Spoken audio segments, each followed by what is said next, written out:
Let me shift, Ken. My students have been most intrigued, I think, with the phrase cognitive prosthesis. As I told you before we began, the notion of a cognitive prosthesis got them speculating about what a world might be like if we had such devices freely available, readily available, or even more advanced maybe than you think of them being. What is a cognitive prosthesis, and is it the future or is it today? Well, it's today, but let's talk a little bit about this idea and where it comes from. The first thing I'd like to say about cognitive prostheses is it's not really a new idea. Maybe that exact expression of the idea is relatively new. But Vannevar Bush, for example, President Roosevelt's science advisor during World War II, and the person most responsible for the forming of the National Science Foundation, spent much of his career talking about exactly this and the need for cognitive prostheses for society to move forward. And prior to that, humanity has a long history of developing tools that could be thought of as cognitive prostheses. For example, the abacus. The abacus, in many ways, was a wonderful, though limited, and ill-fitting cognitive prosthesis.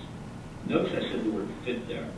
But whenever you talk about a prosthesis, the key determinant of the success of the prosthesis is the fit.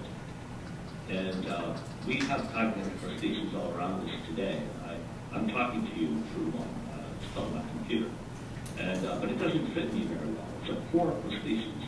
It's a good computer. It's beautifully engineered. But as a prosthesis goes, it's lacking. Let me inflate your intuitions a little. These eyeglasses, you commented that we both have eyeglasses now. When we were young Turks, we didn't. That's because now I require this ocular prosthesis to leverage and extend my ability to see. Cognitive prostheses do the same thing for cognition. They leverage and extend your ability to reason and act in the world. So, for example, I said my computer was my cognitive prosthesis. If some evil person stole my computer and erased my backups, nothing would have changed about the biology of my head, the content of my brain, just as if when I take off my eyeglasses, nothing happened to my eyes. However, just as when I take off my eyeglasses, the range and scope of my reasoning and the scope of my abilities would be diminished through the loss of my computer. It actually represents a good chunk of my long-term memory. So we have prostheses already. They just don't fit us very well. And the trick is to come up with a cognitive prosthesis that fits, that's human-centered, as well as these eyeglasses. So eyeglasses have to fit us physically, the geometry of our heads. It has to fit the optics of our eyes. When our eyes change, these need to change. And in my case, perhaps in yours as well, it has to fit our sort of limited concept of thought. But they have to fit us. And this notion of fit is really key. It's something that's, I think, lacking in most discussions about computers, and in particular in discussions of human-computer interface. The fit is seen to be this rather simpler issue of fitting the human to the computer. So I'm looking at you through a Macintosh computer, and it has an interface that interfaces me to it.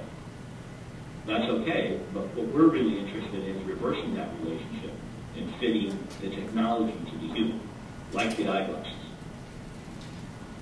Tell the students, share with us, you told me before we began this that you've got funding from DARPA, from, you said ONR, I think, NSF, etc.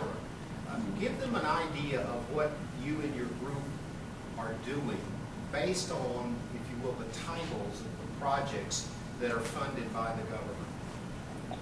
Well, we've maybe 30 projects currently that are funded by industry and government, mostly government. And there are a wide range of topics. I'll tell you a couple that I think you might find interesting. So one project that I'm the principal investigator on is called a human-centered approach to lunar exploration. And we've been working on designing the new lunar rover, but from a human-centered perspective as opposed to sort of just copying the Apollo rover, which is sort of the dune buggy that some of you might remember from the videos. Probably only Marvel and I remember from when it happened. Well, there's one other older here, but I won't tell Fred's name. So. Well, that dune buggy was not very human-centered, and it really beat up the astronauts and induced a lot of trauma. It doesn't have any radiation protection. So this was an opportunity to start from a clean page and design a new rover. And this is something that's been very exciting to do. Another project I think you might find interesting, Harville, is a lot of folks are coming back, unfortunately, from Iraq with a loss of their vision. In the earlier wars, these people wouldn't come back at all. The medical reaction is so fast now, and the technology is good enough that people with really grievous wounds are returning with these wounds to society. And we're developing a project for the Department of Defense for them. We've been working on it for years. And it's a interface it's a tactile interface that lays on your tongue. So they put an orthosis in their mouth, and these transducers lay on the top of the tongue, and a television camera that's on their head goes to a computer on the back in their backpack, which transduces the image to the tongue. And even people that have completely lost their eyes are able to see through their tongue. And this is a great example of human-centered technology.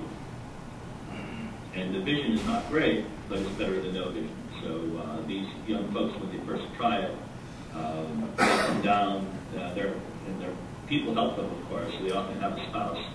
And one gentleman in particular, just all he wanted to do was to see his daughter. He had never seen his daughter.